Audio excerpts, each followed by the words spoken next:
I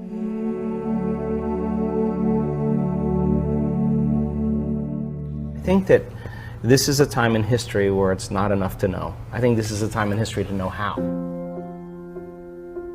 How many people in this audience actually believe in the idea that the way you think has some effect on your life? So how many people here actually woke up this morning and consciously created a future? You know, the biggest reason why people don't do it is because you don't really believe it's true. You see, if you knew on a gut level that it was absolutely true, would you ever miss a day? Come on.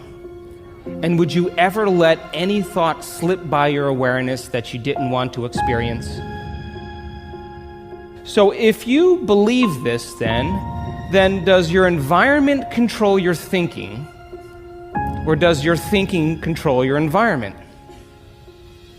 So if you wake up in the morning and you get out of bed on the same exact side as you did the day before, you shut the alarm clock off with the same finger, you slip into your favorite slippers, you shuffle into the bathroom and you use the toilet like you always do, then you get into the shower and you wash yourself in the same routine way, then you groom yourself to look like everybody expects you to look, then you go downstairs and you drink coffee out of your favorite mug, then you drive to work the same way as you did the day before, you see the same people that push the same emotional buttons, you do the exact thing that you know how to do and you memorize and can do so well that you're an expert at, then you hurry up and rush home so you can hurry up and check your emails, so you could hurry up and go to bed, so you can hurry up and do it all over again.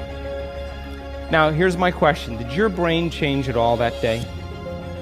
We could say that you were thinking the same thoughts, performing the same actions, that create the same experiences, that produce the same emotions, but secretly expecting something to change in your life.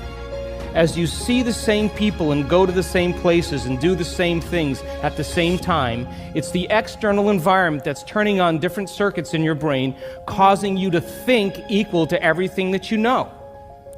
And as long as you think equal to everything that's familiar or known to you, what do you keep creating more of? Same life. Now, the quantum law is still applying to you. You're just thinking equal to everything that you know, and you keep creating more of the same. To change, to truly change, is to think greater than your environment. And every great person in history knew this.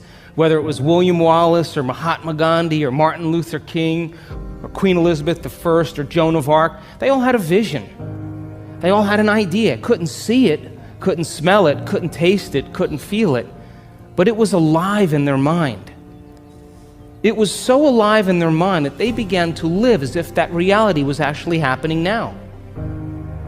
So can you believe in a future that you can't see or experience with your senses yet, but you've thought about enough times in your mind that your brain is literally changed to look like the event has already happened?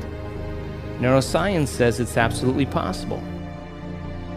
95% of who you are by the time you're 35 years old is a set of memorized behaviors, set of emotional reactions, beliefs, perceptions, attitudes that run just like a computer program.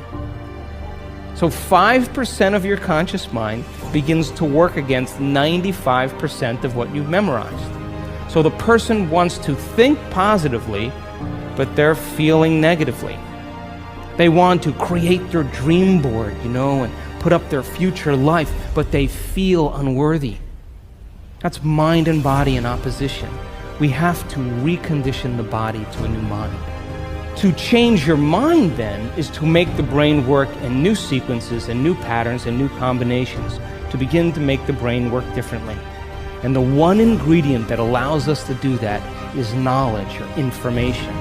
Because every time you learn something new, you make a new connection in your brain. That's what learning is. Learning is forging new connections. Remembering is maintaining or sustaining those connections.